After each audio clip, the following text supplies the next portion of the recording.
Hello my friends and welcome to a Slay the Spire 2 tier list and guide. Hope you're all doing well. Today we'll be covering every card for the Silent, talking about their strengths and weaknesses, what types of decks they go in, how often you'll put those cards in your deck, and then grouping them into tiers to give you an at-a-glance view of which cards it's most important to pay attention to.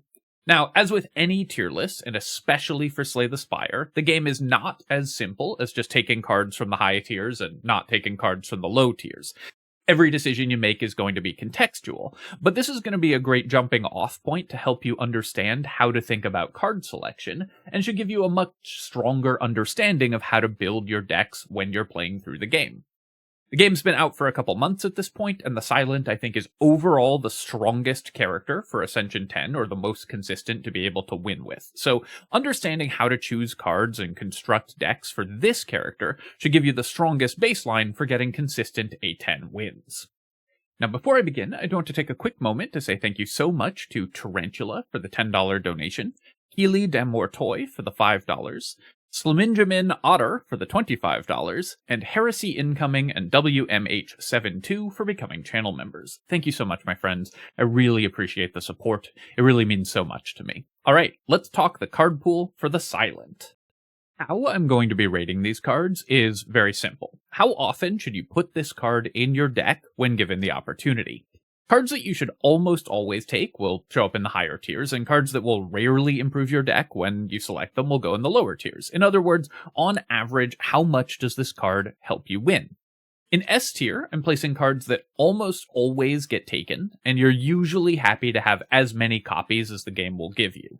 These are either archetype-defining powerhouses or generically really strong cards that just improve any deck that they're in. In A tier, these are cards that you'll usually take the first copy of, and which will almost always be solid role players in any deck, and especially in specific archetypes, but you may not want infinite copies of them, and you'll usually take S tier cards over them. In B tier, these are useful cards that either can be used to fill a gap in a given deck by providing stats that you don't currently have, or are archetype specific, so will be taken only when your deck supports them. In C tier, these cards are bit players that you might want one or two of. The most common type of C tier card is going to be an early game damage card that you'll take whichever one of these shows up first in order to get you through Act 1, but then rarely take additional extra cards of this type. And so most decks are going to want only one or two cards from this tier in the final version of the deck. And finally, D tier cards are hyper-specific for certain scenarios, or just weaker numerically, so most decks will want to avoid them, but they can still be taken under certain circumstances. Finally, one last little piece of housekeeping. I'm using SlayTheSpire2.gg's tier list instead of a tier maker version because it lets you see both the unupgraded and upgraded card by mousing over it, so it's a little bit more useful. I did some minor edits to the website, and I've included a section on that in the end of the video because people have enjoyed seeing a little bit of live HTML in the past. Alright, let's get into it. First up, the starter cards, which for the Silent are 5 copies of Defend, 5 copies of Strike, 1 copy of Neutralize, and 1 copy of Survivor. Now right away this is pretty interesting, because every other class starts with 4 strikes and 4 defends, but the Silent starts with 5 of each. That's because the Silent's starter cards, Neutralize and Survivor, and the starter Relic are so powerful that the Silent needs the extra copy of 2 bad cards in order to balance out how powerful its starting cards are. You can actually see how strong the developers think this is pretty clearly. One of the options that you can get from Niao, one of the first starting relics, is just gain a random relic. And one of them is gain 2 random relics, but add an extra strike and defend to your deck. The developers believe that the Silent starting cards, Survivor and Neutralize, are so powerful that they're worth an extra random relic compared to every other class, and the Silent needs to be penalized as though it had an extra random relic because its starting cards are so good. That's why drawing to these cards is so strong, and why the starter cards for the Silent, and of course the starting relic, is so powerful. These are going to be a core part of your strategy throughout the entire game. The 5 strikes that you start with, you're going to try to remove as soon as possible, and we're obviously going to put those straight into D tier. For the silent, especially, strike is pretty bad because you really want to cycle through to your best cards as quickly as possible. Defend, on the other hand, is uniquely good for the silent because the silent has access to a lot of card draw, so you'll often have your defends on the right turns, and having a couple defends in the deck doesn't clog up your deck as much as it does for other characters. You also have easy access to dexterity in order to make the 5 block that you get from defends better. And so for the silent, your defends are a little better than defends for other classes, and your strikes are a little worse. I'm going to put defend in C tier because there's actually a lot of cards that you would, because defend you would actually rather have for the silent over a fair number of cards, and you usually won't end up removing defends from your deck because there's a lot of cards that will synergize, and it's so much more important to get rid of the strikes. Neutralize does 3 damage and applies 1 turn of weakness for 0 energy, and when upgraded does 4 damage and applies 2 turns of weakness. Neutralize is probably one of the top 5 or so cards in the entire game. This card is so incredibly powerful because weakness is one of the easiest ways that you can beat the damage curve of enemies. The silent's main strategy is going to be sitting behind a bunch of defenses and waiting for your strong value cards to win the fight for you. And Neutralize is a key component of doing that. It's almost always going to be the first card that you upgrade at your first campfire, because getting a second turn of weakness means that you're going to take significantly less damage over the course of that encounter, and of course is going to go into S tier. Survivor as a starting card is not quite as absurdly powerful as Neutralize, but is still an amazing starting card. Having an 8-block 1 energy card in your starting deck makes a lot of early fights a lot smoother, makes a lot of elites a lot smoother, and the discard that it comes with, you get to discard a card when you play Survivor, looks at first glance like a downside, but is actually either not impactful or almost always entirely an upside. This can be used to remove status effects from your hand, things like burn that trigger at the end of your turn, and of course one of the silent's main mechanics is playing cards that you discard for free with the Sly mechanic, which Survivor can help trigger. This is also an incredibly important and powerful card, and is S tier as well. Next up, the common cards, starting with Anticipate. By the way, I'm organizing the cards by rarity just to make it a little easier to categorize and find them, and we'll just be going through in alphabetical order.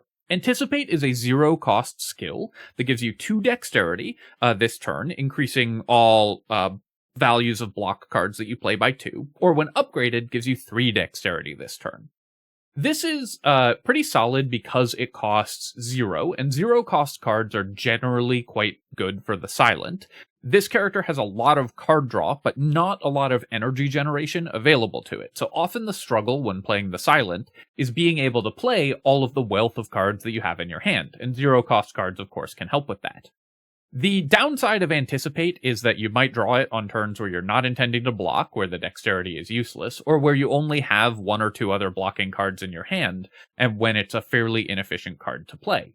If you have 10 incoming damage, you would much rather draw 2 defends than 1 defend and 1 anticipate, because the Anticipate by itself doesn't provide any block. You need to combine it with other specific cards. The silent is good at combining cards together, but that's still a failure case for a defensive card, and you usually want your defensive cards to just work whenever you play them. The card that you should really compare Anticipate to is Deflect. Deflect is 0 cost for 4 block, and Anticipate is 0 cost for 4 block if you play 2 other defensive cards in a turn. Only if you're playing 3 other blocking cards is Anticipate going to be better than Deflect when not upgraded.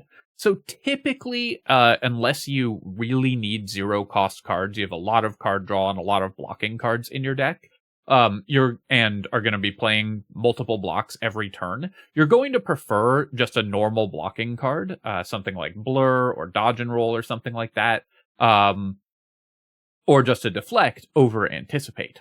Dodge and Roll is also worth mentioning, though, because when you play a card that gets blocked for multiple turns, like Dodge and Roll, the dexterity from Anticipate will apply to both halves of that. So it'll give you +4 block over 2 turns if you play it with Dodge and Roll. Anticipate is a card I'm usually okay having one copy of in my deck, but I'll usually take Deflect over it. So I'm going to give it C tier because typically there's going to be better options for defensive cards. This card was really strong when it used to give 3 dexterity, but now that it only gives 2, I think is generally going to be one that you will have better options then. If you have a lot of dodge and rolls and similar effects that give you block over multiple turns in your deck, or if you just need 0 cost block because you have a lot of card draw, Anticipate can be fine. A lot of the time, though, there's going to be better options. Backflip. Backflip is a 1-cost skill that gives you 5 block and draws 2 cards, or when upgraded, gives you 8 block and draws 2 cards. This used to be a worse card because there was so much good card draw at common for the Silent, but with Acrobatics having been moved to uncommon, Backflip is now the only common card that leaves you with more cards in your hand after you play it for the Silent. Being card positive is really strong, and so even though this only gives a little bit of block, and 1 energy for 5 block is a pretty bad ratio, that's just like a defend, Backflip is still a card that you're usually going to put the first copy of in your deck, because the Silent wants to draw as many cards as possible so that you can combine your cards in specific ways. It's especially good with cards that are card negative, like Prepared, because the more cards you have in your hand before you play Prepared, the more likely you're going to hit Sly cards, and the more likely you're going to find 3 cards to play. Or 2 more cards to play after playing the Backflip. So the first copy of Backflip is almost always going to find its way into your Silent deck, now that Acrobatics is no longer available at common. If you already have a lot of Acrobatics and similar cards, you don't need Backflip, but since this is a common card, so you're likely to be offered it before you're offered a lot of uncommons, Backflip is usually going to go in the deck. And I'm going to give it A tier. Typically, I only like to have 1 Backflip in the deck, but I'm fine having 2 if we just need more card draw. And so this is a card that's just going to be a pretty solid piece of every deck. Never going to be mind-blowing, but usually going to be good. Blade Dance. Blade Dance is a 1-cost skill that adds 3 shivs to your hand and then exhausts, removing itself from the deck for the rest of the fight. Shivs are 0-cost cards that deal 4 damage. One of the Silent's major archetypes is just playing a lot of shivs, and so typically this character is going to kill either with poison or with shivs, so this gives you one way to get the character's main damage source online. Blade Dance is at base 12 damage for 1 energy, which is a pretty good ratio in the early game. There are lots of early fights that will be made easier by having this, and because you can split up that damage across multiple enemies, especially if you're taking a lot of hallway fights, as in non-elite fights in Act 1, Blade Dance can be very helpful for making sure that you get through that act taking less damage. The fact that it exhausts is pretty nice because it means that even if you've added this card to your deck in the early game to give yourself a little bit of an early game boost, and then it ends up not being your main plan, being able to just spend 1 energy to not have to cycle through it again is pretty powerful. And so Blade Dance in general is one of the better cards for early game tempo. It also gives you 3 shivs, and so it works very well with strength because you get 3 times as much value in terms of damage from any point of strength that you have. So if you have a Vajra or something, then Blade Dance does 15 damage. It works very well with other spells that boost shivs. It works well with spells that, or with cards that want you to play multiple cards in a turn. Things like Serpent Form, because it's 4 cards in 1. So there's a lot of combinations that you can get with Blade Dance as well. At base, the effect isn't very strong, but the fact that it's pretty easy to put in your deck because it exhausts itself, and there's a lot of synergies that can show up with this card, mean that I'm not usually unhappy to pick it when I see it. I'm going to give it B tier because it's a very solid role-playing card in a Shiv archetype, and even if you take it and then don't end up really wanting it in your deck, it can remove itself. Cloak and Dagger. This is a 1-cost skill that gives you 6 block and adds 1 shiv to your hand, or when upgraded, adds 2 shivs to your hand, still 6 block. This is a card that's in kind of an awkward spot, because yes, it does a little bit of damage and it does a little bit of block, but it doesn't do enough of either to really fill either of those roles. Only having 1 more block associated with it than defend, and not having the bonuses that other blocking cards have, like Blur or something like that, makes it a little awkward to play as a purely defensive card, and one Shiv is not enough of a bonus to make me really excited to put this card in my deck.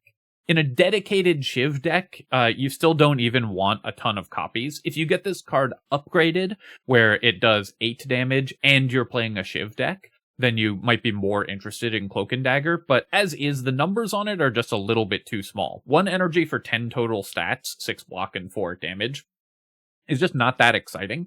And the synergies with a single Shiv are just not that powerful either. You really want lots and lots of Shivs if you're going for that archetype. So Cloak and Dagger is a kind of awkward card. I think it maybe needs a slight numbers increase. There are decks that will take it, and when upgraded, it can be okay, so I'm going to give it C tier. But this is usually one of the cards where it's going to be sort of like the 25th card in a 25 card deck, and you probably won't miss it if you don't have it. Dagger Spray. This is a 1-cost attack that does 4 damage to all enemies twice, so 8 total damage, or when upgraded does 6 damage, so 12 total. Because it hits twice, it uses strength twice as well as normal attacks, so if you have high strength, then it has some synergy there.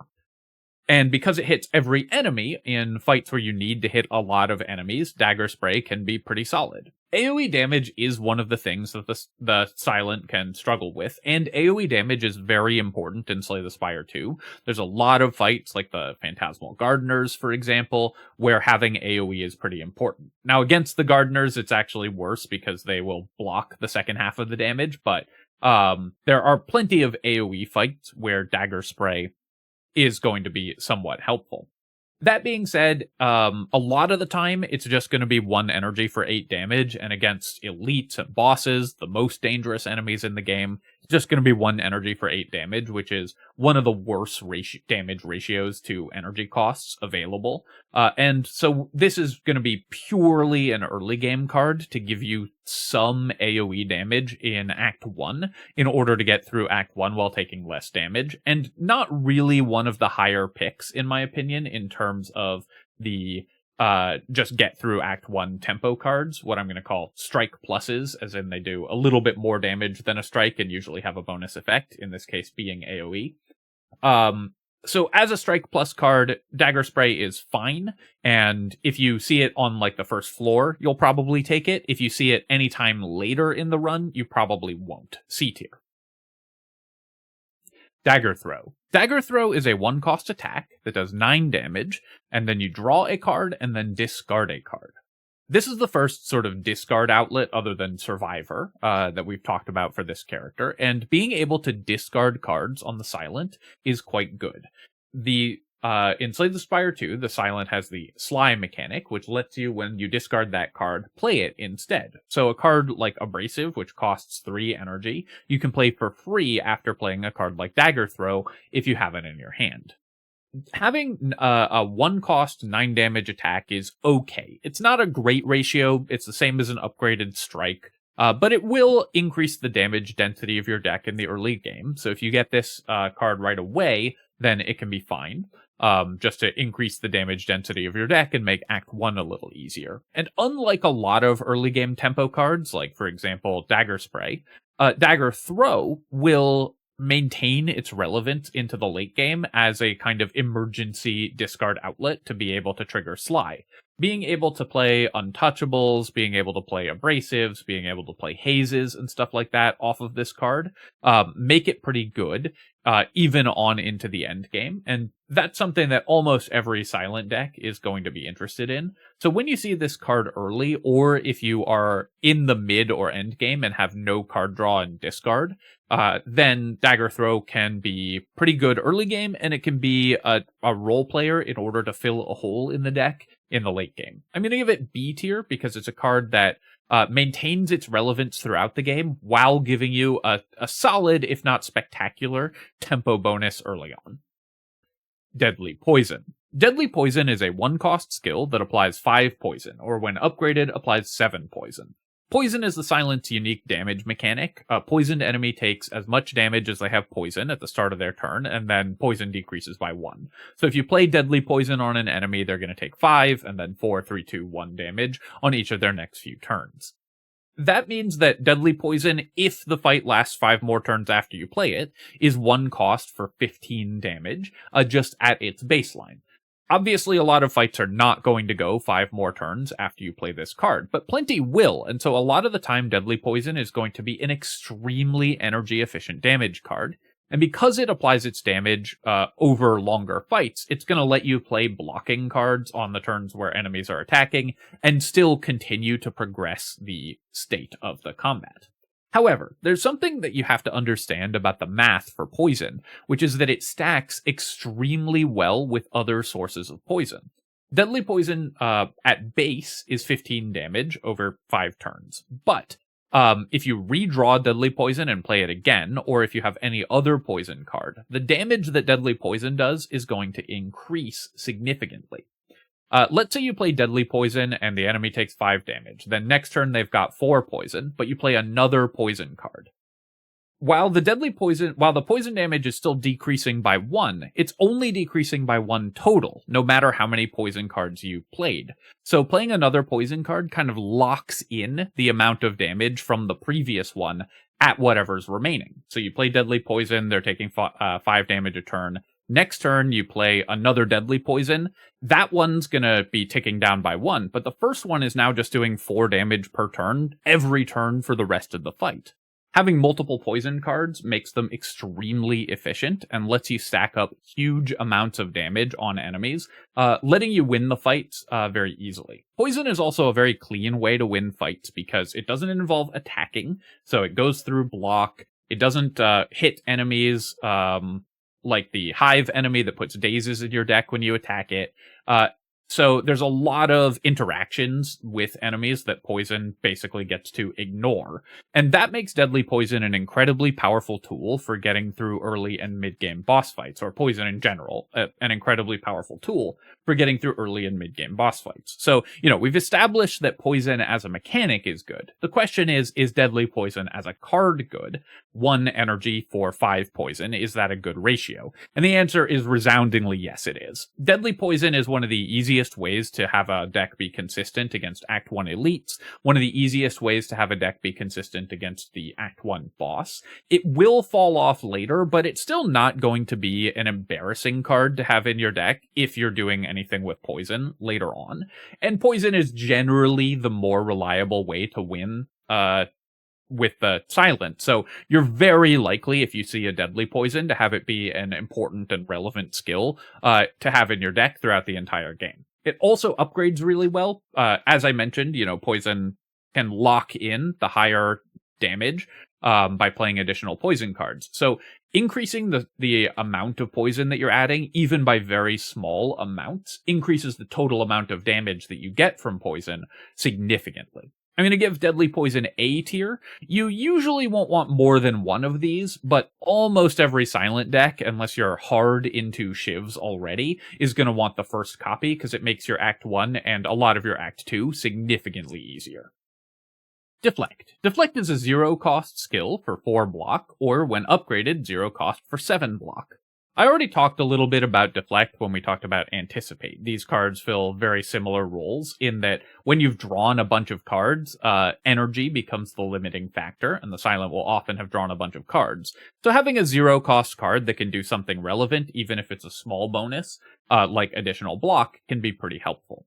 There are kind of 2 axes on which you need to judge how impactful a card is in your deck: energy efficiency and card efficiency. Energy efficiency is how much does it do for the value of the energy, which for Deflect is obviously infinite because it costs nothing and gives you a bonus. So in terms of energy efficiency, it's spectacular. Card efficiency is how much does it do as a card to have in your hand, which is also a very important metric that I think often gets overlooked. As in, if I draw Deflect instead of something else, will the fact that this card has a smaller numerical impact make it harder to use this card in a useful way and cause me to take damage or not be able to kill an enemy fast enough? Deflect is a small enough effect that will sometimes happen. But card density is a less important metric for the Silent than for other characters because you have more card draw. Certainly not unimportant, and in fact, still extremely important, but a little less important. And energy efficiency is a little more important of a metric for the same reason. So Deflect is better on the Silent than it would be on another character. As with Anticipate, this is a card where if you have a lot of card draw, you can use it, and if you don't have a lot of card draw, you can't. Unlike Anticipate, it's a little more generically useful. It works well with other dexterity and doesn't require you to have other block in hand. I'm going to give it B tier because it's a card that you will often be happy to have the first copy of. You'll rarely want a second copy of, and there are some decks that don't want it. Dodge and Roll. Dodge and Roll is a 1-cost skill that gives you 4 block, and then next turn you also gain 4 additional block. If upgraded, it's 6 block on both turns. This is a pretty good total stat ratio. 1 cost for 8 block is very good already. I mean, that's why Survivor is such a good card. And 1 cost for 12 block is really excellent. There are not that many cards in the game that provide that much. But of course, it doesn't provide doesn't provide all that block at once. So if you're taking a really big hit this turn, Dodge and Roll may not be as good. There are also lots of enemies in the game that don't attack 2 turns in a row that will, go through a buff cycle or whatever. So half of the block may be wasted. But that also gives you a chance to play a defensive card in your deck that, even if you draw it on a turn where the enemy isn't attacking, gives you something relevant to do. Playing Dodge and Roll in order to set up block for next turn is totally reasonable. Dodge and Roll also has a pretty important interaction, which is that if you have Dexterity, then both halves of the Dodge and Roll get buffed. So if you played Anticipate, if you have Footwork in play, then you're going to get the full value of that Dexterity on both turns of block from the Dodge and Roll. So it works very, very well with additional Dexterity, which the Silent both has easier access to and is going to prioritize more highly than any other character. So a lot of Silent decks are going to make very good use of this. Anything that can set you up to have an easier turn in the future is always worth looking at, because there are a lot of turns in Slay the Spire where you don't have a lot that's super relevant to do, because the enemy isn't attacking and you drew mostly defensive cards, or because you just don't have a lot of attacks. The Silent also is generally going to want to have as few offensive cards as you can get away with in your deck, because you're just going to be trying to sit behind a lot of armor and use cards that give you value over time, things like Deadly Poison, for example, to win fights without having to actually attack a lot of the time. And so Dodge and Roll can really help set that up, because even if you draw a hand full of blocking cards, being able to play on a turn where the enemy's not attacking, being able to play Dodge and Roll gives you something good to do. This is another card where I really like having one of them. I often won't want a second one unless the deck has a lot of Dexterity, but it is powerful enough on its face. It just gives a lot of block for 1 energy, and has a lot of synergies with Dexterity, with cards like Blur that can help you keep the block for multiple turns, and lets you play draw cards and stuff like that on future turns, cards that don't directly impact the board because you have the block set up from a previous Dodge and Roll turn. I'm going to give it A tier because this card is just never bad to have the first copy of in your deck, and it will often be the best defensive card for the Silent in a given run if you've found a bunch of Dexterity. Next up, Flick-Flack.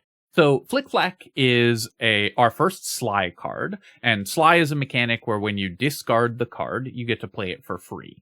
It's otherwise a 1-cost, 6 damage to all enemies attack, or when upgraded, 8 damage to all enemies. This card was nerfed, it used to be 7 and 9. Sly is an extremely powerful mechanic, because playing a card for free obviously is worth extra energy, but also it will often be an extra card play, so it's similar to both getting an extra energy and drawing an extra card for free whenever you can trigger Sly.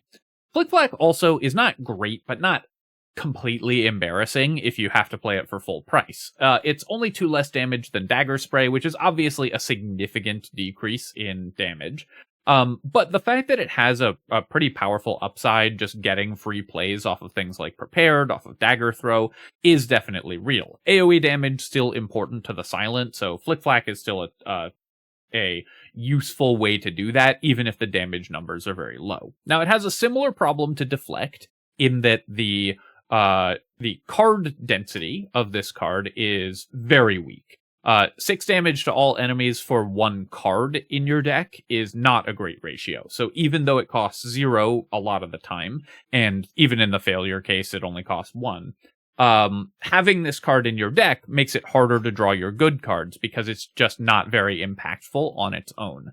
So you will almost never want more than 1 of this card in your deck, and while the first copy can be pretty good because you can play it for free, the second and later copies are definitely going to be worse.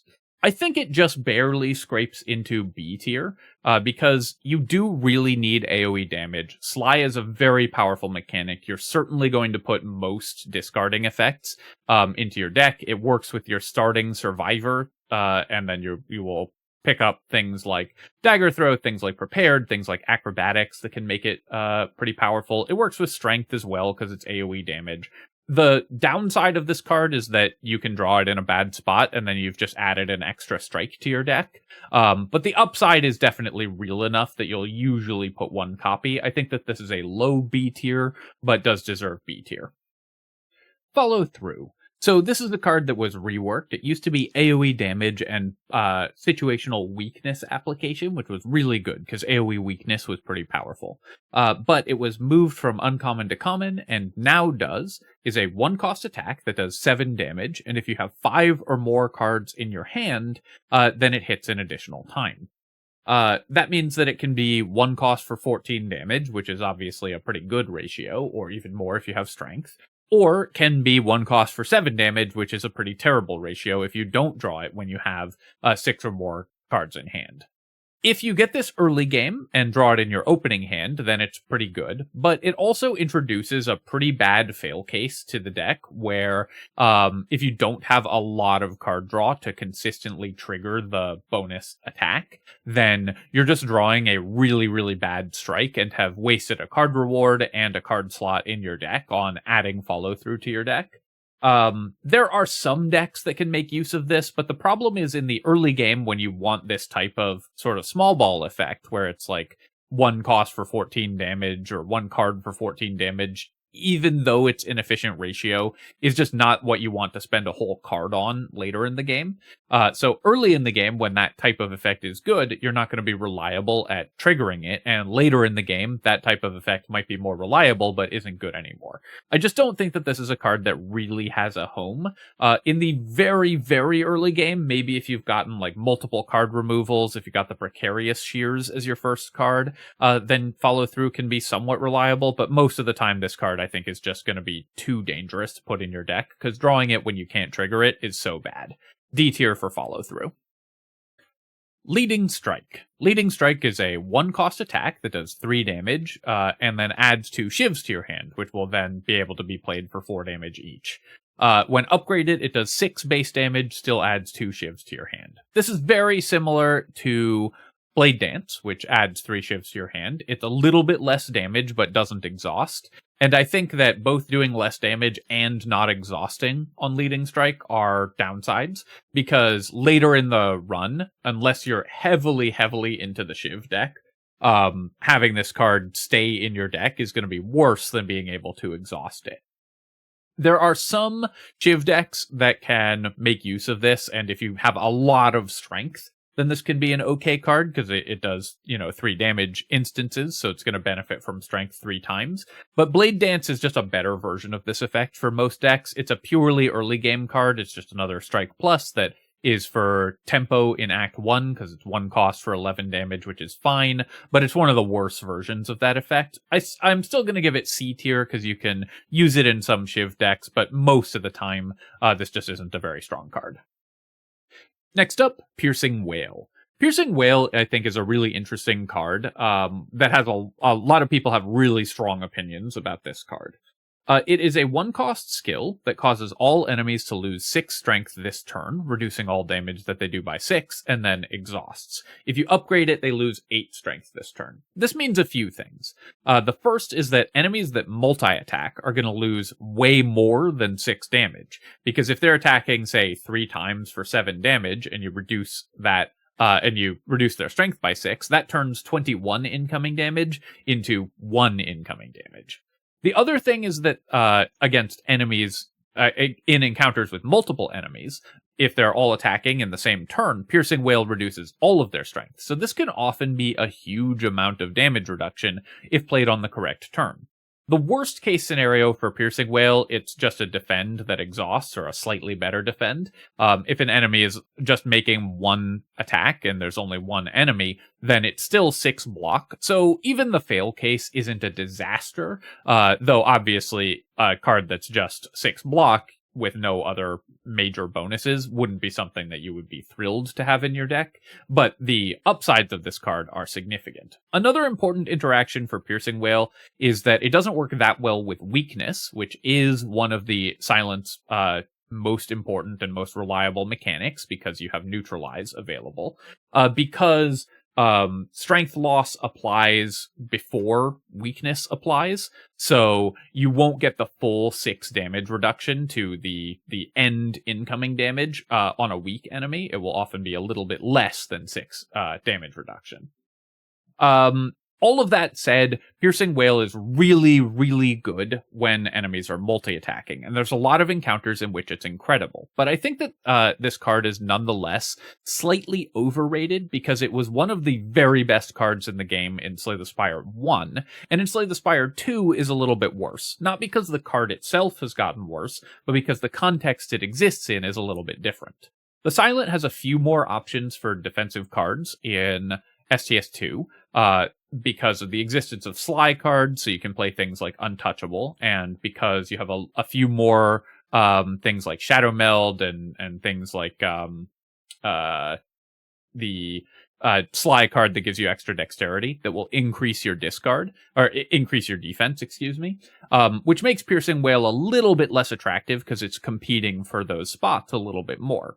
There are also more fights in Slay the Spire 2 that are just pure damage races, where this card is not at its best. Especially in Act 1, a lot of the elite, and I think basically all of the bosses, are just pure damage races, where putting a card like Piercing Wail in your deck doesn't really help you kill the enemy faster, and so can often be, if not necessarily a liability, not a huge upside to have this card. That being said, the times when this card is good are still... It's still incredible. And so it's rare that I'm going to skip the first copy of Piercing Wail. But I do think that this card, despite being extremely strong, is nonetheless slightly overrated. And I'm aware that that type of nuance is dangerous to attempt on the internet. The first copy of Piercing Wail is just going to be really good. It's a great way to defend yourself in encounters where it is bad. It exhausts, which again is an advantage. Being able to exhaust a card and remove it from your deck is usually going to be helpful, because you only play it on the turn where you want it. Also, Piercing Wail in particular, you're rarely going to need to play more than once in a given encounter. So I'm going to give it S tier, but I will say that you usually won't want more than 1 copy of Piercing Wail for most decks, but you'll almost always take the first copy. Next up, Pinpoint. So this is an attack that was moved from uncommon down to common and nerfed a little bit. It lost 2 damage. It's a 3 cost attack that does 15 damage. And costs 1 less for every skill you've played previously this turn. So you play 3 skills, you can play, say, 3 defends, and then you can play Pinpoint for 0. If you play 2 skills beforehand, it only costs 1. Either 1 or 0 for 15 damage is obviously an incredible rate for a single card. But there are some failure cases where you draw a bunch of extra attacks, and then you can't really use Pinpoint effectively because it's going to be really expensive. Also, on high Ascensions, you have the Ascender's Bane, which gives you another card that you can draw that can mean you just don't have enough skills in your hand in order to play Pinpoint in a given turn. So there are some downsides to having this card in your deck. Also, when upgraded, it does 19 damage. The upsides of having it in your deck are really strong, though. 1 cost or 0 cost 15 damage card is incredible in Act 1, and remains pretty relevant throughout the rest of the game. The Silent will often be trying to remove as many attacks as possible from its deck. You're trying to get rid of all your strikes really quickly, and there are plenty of Silent archetypes that don't really add more attacks to your deck regardless, and many of the attacks that you do add come in the form of skills, or powers, things like Blade Dance or Infinite Blades that add shivs to your hand. So there will be lots of times where you draw this alongside 3 other skills and can just play it for free, making it effectively an extra energy and kind of an extra card draw in a given turn. Pinpoint, therefore, is pretty powerful early game, where even if you only draw 1 other skill, a 2-cost 15 damage card is still not horrible and can finish off an enemy before it damages you or whatever. And then in the late game is still pretty relevant. Now, in the end game, having a card in your deck that just does 15 direct damage is not amazing. The sort of power density of this card in your deck in Act 3 is pretty low, because you just want cards that do more than just a little bit of direct damage. And at that point in the game, 15 does count as a little bit. But for the early and mid game, which are often the hardest parts of the game, where you need your deck to come together and so you can start clearing more elites, getting strong card rewards, not die if you get jumped by a random hallway fight in a question mark room, Pinpoint is going to be excellent. You almost never want the second copy of Pinpoint, but I'm still going to give it A tier because it's just a very efficient damage source in the early game. It's one of the best early game tempo cards. So alongside Deadly Poison, these are sort of the 2 cards that you're most looking for to get you through Act 1.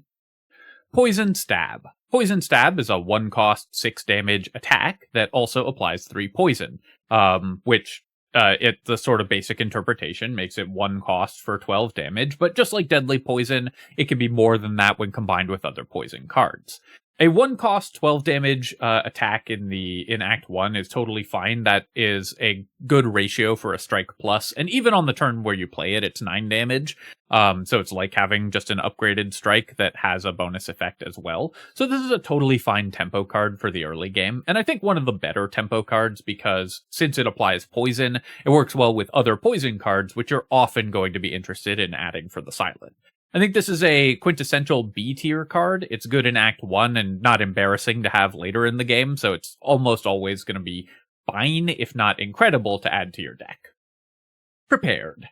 Also, yes, if you've been wondering, I've been searching for the cards, because otherwise we were scrolling too far down the list. It did break the margins again, but I've been too lazy to fix it. Prepared is a 0-cost card that has draw a card and then discard a card. And when upgraded, draws 2 cards and discards 2 cards.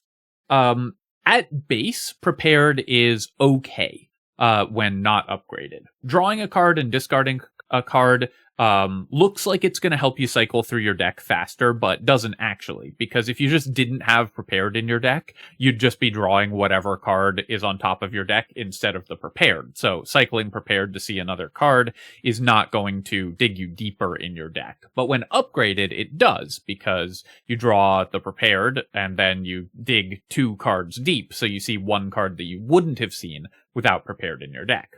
Discarding a card on the Silent is a massive upside. Of course, this character has Sly, and so it can let you play cards like Flick-Flack for free, and of course the more important, more expensive Sly cards. It lets you play them for free. And also it lets you do things like get statuses out of your deck. It has some other fun effects as well. One thing that you will often run into on the Silent is just the maximum hand size. You can't have more than 10 cards in your hand. And because Prepared is -1 card in hand when you play it, because you lose the Prepared from your hand, draw 2 cards, and then discard 2 cards. So it's net -3 + 2, or -1 total card. You can use it to reduce your hand size to allow you to play more card draw, which is actually pretty important for the Silent, which can otherwise run into maximum hand size issues. Prepared costing 0 and cycling through to see your best cards to make sure that your turns are better, and being able to play Sly cards for free makes this one of the most important and most consistent cards for the Silent. It's almost always going to be the most important card to upgrade at a campsite, and it's almost always going to be the most important card to take out of a card reward. Because even if you don't have Sly cards, just having a card that helps you cycle through to your best cards and cycle through to your card combinations is incredible. And the fact that it costs 0, and remember that card efficiency is not that important for the Silent, but energy efficiency is very important, in part because this card exists. The fact that it costs 0 means that you can easily set up for very, very powerful turns by drawing into the cards you want and discarding the cards that you don't want. Prepared is just one of the Silent's very best cards. It is an extremely rare Silent deck that won't take all or most copies of this card that you see, even though many of the Sly cards have been significantly nerfed since the game launched. Prepared is still just an incredible card and absolutely key to the Silent strategy. S tier. Ricochet.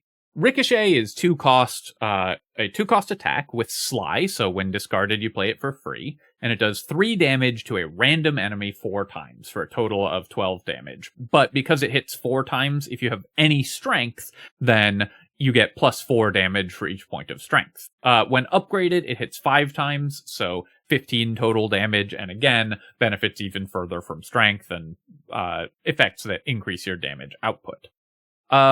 Because it's random damage, there are some encounters where Ricochet is going to be worse, but a lot of the encounters where you want this type of effect is going to be where there's just one single strong enemy, and Ricochet is quite good in those encounters. And because Sly is just such a ludicrously strong mechanic, Ricochet is, despite being somewhat card and energy inefficient, still a pretty good card to have in your deck.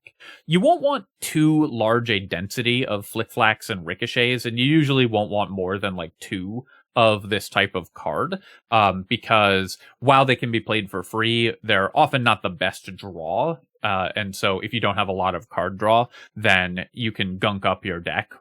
Even if you can actually play the card for free, it can be a little bit low in terms of damage output. But the upside of being able to play this type of card for free and just get extra damage that can both get you through the early game and continue to be a relevant contribution in the late game still makes these damaging Sly cards very strong. I'm going to give it B tier, because again, you won't want too many of this type of card, but you're always going to be fairly happy to have at least one of them. In the late game, you'll stop taking it, but when you see this for the first half of the game, you'll usually take a Ricochet or a Flick-Flack. They're pretty equivalent cards.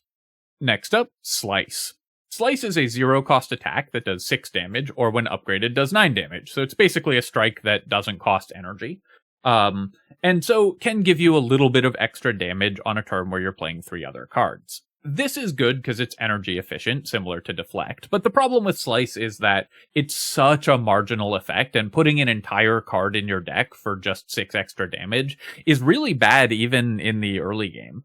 Obviously, there are some encounters where having Slice is going to be strong, and it'll help you kill an enemy a turn earlier, but almost always you're going to prefer a card that just adds more damage density to the deck, rather than a card that adds more energy efficiency in the early game, because damage density is going to be the most important thing. Something like Poison Stab will help you much more in terms of killing an enemy than Slice will, and you usually are just not going to want to add that many pure direct damage cards to a Silent deck regardless, because this character is all about comboing with its defensive cards and then using a few really high value damage cards to kill enemies. So Slice, I think, is very rarely going to want to go into a Silent deck. D tier. For a whole card in your deck, it's just not a big enough effect.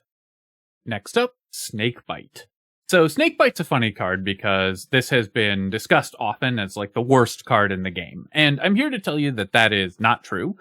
This card is actually, I'm not certainly going to say that it's the best card in the game either, but it's not bad and it has a role that it fills. Snakebite is a 2-cost skill with Retain, meaning that if you end the turn with it in your hand, it doesn't get discarded, and it applies 7 poison. When upgraded, it applies 10 poison. Obviously, 2 cost for 7 damage is a very bad ratio, and even if you get multiple turns of the Snakebite trigger, it takes a while for the damage to catch up. After the second turn, it's done 13 damage. After the third turn, it's done 18, and so on. If the fight's going to go for 3 more turns, though, then 2 cost for 18 damage is a pretty reasonable card. And if it's going to go longer than that, or you have other poison effects to lock in the higher damage, then Snakebite is actually suddenly fairly energy efficient. The real advantage of this card, though, is that it has Retain, which is an incredibly powerful keyword. Retain means that even though this card costs a lot of energy and so is somewhat awkward to play some of the time, you don't have to ever play it on a turn where you don't want to. You only need to play Snakebite on turns where enemies are not attacking or where you already have enough block from things like dodge and rolls or whatever. And so it can be pretty easy in actual play to find a good turn to play this card on. That makes it pretty reasonable in elite fights and pretty good in Act 1, where it still does a decent amount of damage. It's definitely worse in hallway fights, where there are fewer downtime turns. Elite fights are more likely to have like a setup turn where you're able to play Snakebite relatively freely, and where drawing a bad opening hand is more likely to just cost you a bunch of damage. And Snakebite is often a not great card to draw on the first turn, because a lot of the time you need to set up your powers or block and stuff like that, but having drawn it on the first turn will make your subsequent turns better, which matters in elite and boss fights, but matters less in hallway fights. Since trying to win elite and boss fights in order to get the extremely large card rewards and also, win the game and get through the game is pretty important, a card that's only good in those types of encounters is still a pretty solid card. I would very rarely want the second copy of Snakebite, and I won't always want the first copy, but there are enough decks where taking the first copy to help you kill elites, help you kill bosses, and have minimal impact on your deck, because Retain is a very solid keyword, that Snakebite is still totally playable. I think it fills the same role as a lot of these tempo damaging cards, except unlike something like Dagger Spray that's for getting through Act 1 hallway fights, Snakebite does the equivalent thing for getting through Act 1 elite fights, and has a little more relevance on into the late game. I'm still going to give it C tier, but I think it's important to know that this card is very much a role-playing card that you will want in a decent percentage of decks. And I could easily see moving it up to B tier, depending on exactly how you like to construct your decks and how many elite and boss fights you like to take. Next up, Sucker Punch. Sucker Punch is a 1-cost attack that does 8 damage and applies 1 turn of weakness. When upgraded, it does 10 damage and applies 2 turns of weakness. The unupgraded version of this card is okay. Applying weakness is pretty good. It will often block like 4 damage from an enemy.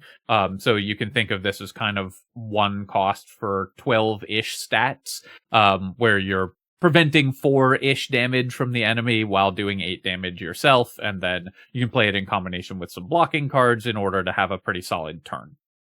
So in that sense, it's kind of similar to Cloak and Dagger. However, 2 turns of weakness is awesome. Stacking weakness for multiple turns is one of the most important things that you want to do on the Silent, and so upgraded Sucker Punch is actually very strong overall. When you see this card unupgraded, it's fine, and it's still a totally reasonable early game tempo card, just like Cloak and Dagger, Dagger Spray, Leading Strike, and so on.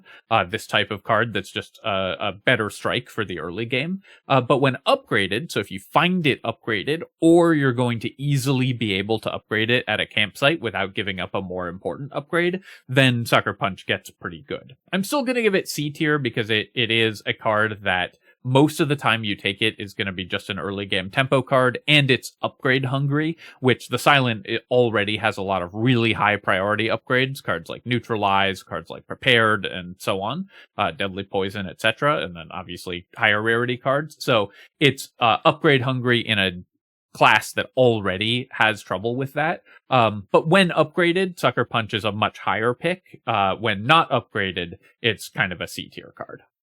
And finally, the last common, Untouchable. Untouchable is a 2-cost skill with Sly, so when discarded you play it for free, and it gives you 6 block, or when upgraded it gives you 9 block. These numbers are down from, I think it was 9 and 12 when the game launched, something like that, because this card has been nerfed multiple times, even in the couple months that the game has been out, with good reason. Untouchable being a free 6-block card is already pretty good. It's like Deflect played with 2 Dexterity in play, or Anticipate, where you then play multiple blocks, 3 block spells after it, which is already a great ratio. And even if you don't get to play it for free off of Sly, 2 costs for 6 block certainly isn't great, but there are times when it can come up. This is a card that you do want to upgrade in order to make it energy efficient to play when you don't get to play it for free. But when you do get to play it for free, it has a lot of bonuses. Importantly with Sly, though, it's not just that you get to play it for free and not spend the energy on it. It's that you also don't really spend a card on it. The most common way to trigger Sly is by playing Prepared or by playing Survivor. And when you're when you're casting a card like Untouchable by playing that, it's like you're both getting a free energy, because you're playing a kind of 1 energy worth of an effect in the form of 6 block, for 0 energy, but you're also getting an extra card. You might have had to discard a card that you would have wanted to play with Prepared, but instead you just get to play a card for free. So you're not only getting extra energy, you're also getting extra sort of total relevant cards in your hand when you have Sly cards in your deck. Untouchable is the best of these at common because it's always going to be relevant. You're never sad to have additional block in your deck. And while the numbers on it are fairly low, the Sly deck is still so powerful and still exactly what you're looking for, even after all the nerfs, to do with the Silent, that an Untouchable is usually going to be a core component of most Silent decks. Of course, it also benefits from Dexterity, which this character gets relatively easily. And it benefits from Survivor, a card that you start with in your deck. It benefits from Prepared, a card you're almost always going to take, and Acrobatics likewise. So Untouchable is just a key component of the defensive setup for most Silent decks, even after all of the nerfs. Before the nerfs, it was an easy S tier. After the nerfs, I'm going to give it A tier, because you don't want too many of this card in your deck, or you're going to draw it when you can't play it with Sly, and it'll cost you health. Or just the total amount of block that you get, even when you're playing it for free, won't be that high, because it's still only 6 block. And you will want to try to upgrade it, because then when it gives you 9 block, it's a lot more valuable. But this is still just an extremely solid card. You're almost always going to want the first copy. Alright, my friends, I hope that you've enjoyed this look at the starter and common cards for the Silent. The thing that really stands out to me about the Silent's common cards, and I think part of why this character is so strong, is how few duds there are. There's only 2 cards other than Strike that I put in D tier, and a lot of the C tier cards can still be pretty good in the late game, or are cards that you're pretty happy putting in your deck for Act 1, you just don't want more than 1 of that type of effect. So the Silent's commons are overall just very powerful, and for common cards, of course, you want them to just do their job well, and the Silent has a lot of just really, really solid cards that fill the role that you're looking for them to fill pretty excellently. So it's hard to go wrong when you're taking just good, powerful cards for this character, because you have a lot of generically very strong cards. It's also why in the event that lets you pick cards from another class, I think that the Silent is typically the best one to pick. You just have a lot of generically really strong cards. And the great thing about the Silent also is that the cards synergize well together, and the commons are where that all starts. I will be back, of course, with future installments of this tier list for the uncommon and rare cards, but this video is already getting very long. And of course, if you have enjoyed the list, and also, if you think that there are any cards that I've misplaced in the tiers, and in particular cards that I'm underrating, that are better than I have said they are, definitely let me know in the comments. I'm always interested, and I'm always open to moving things around. Of course, the game's pretty new, we're all still learning, and it's also being changed, so the strategies here may change. As always, of course, if you have enjoyed the video, then feel free to leave any comment and hit the like button. Helps me out with the algorithm, so I appreciate you taking the time to do that. And of course, you can subscribe to my channel for more Slay the Spire 2 and other strategy game analysis. Also, I'm going to include a little bonus HTML after this, so stick around if you're interested in that. Thanks for watching, friends. I'll catch you next time. Alright, so I quite like the tier list tool on this website, slaythespire2.gg, but there's a couple things about it that annoy me, which I'm just going to quickly fix. And I figured I'd record that because people have really enjoyed seeing a little live HTML when I've done website edits before, and I also think it's kind of a useful skill to learn, and a useful thing to know you can do to take a little bit more control over your browsing experience. This will go at the end of the video, and if you're watching this, it's just a little bit of bonus content. So the things that irritate me about this website are, of course, these gigantic margins, the fact that the center, the content is extremely tiny, and also this floating menu. For a YouTube video, I want the cleanest possible interface. So we're just going to get rid of all of these. We can collapse the menu here, but I can also simply remove it. So I'm just going to use the browser's inspect tool. We're going to find the top level box for the floating menu, which looks like it is this one. And then we just hit delete, and that will remove the content. And then you can see we're left with just the website. But it's also annoying that this center column still has these gigantic floating margins here. So let's again use the browser's inspect tool. We're going to find again the top level container here, and so you can see here it's mousing over it's highlighting the entirety of the browser. Here it is showing these yellow bars indicate that these are margins. And you can see here that this is set to width 100%, but it doesn't have a minimum width specified, which is why it's collapsing down into this small section here. So we can easily add a minimum width by using the min width property. Now I could add a specific one, say 2000 pixels, but I expect that would maybe break some stuff with the images. So there's actually a better way to do it, which is to use the fit content tag, and that's just going to expand this to fill the entirety of the space. And then even if I zoom in on the browser in order to make these images, more readable, it's going to dynamically adjust so that we can have the whole setup be available at any given time. It increases the width of these columns, and so that makes this a much more usable site. Obviously, it shouldn't really be up to the user. I do think that they should have this expand by itself to fit all the available space, but it's important to know that you can do that, and I think it's kind of fun to have the opportunity to edit the internet in order to suit your needs.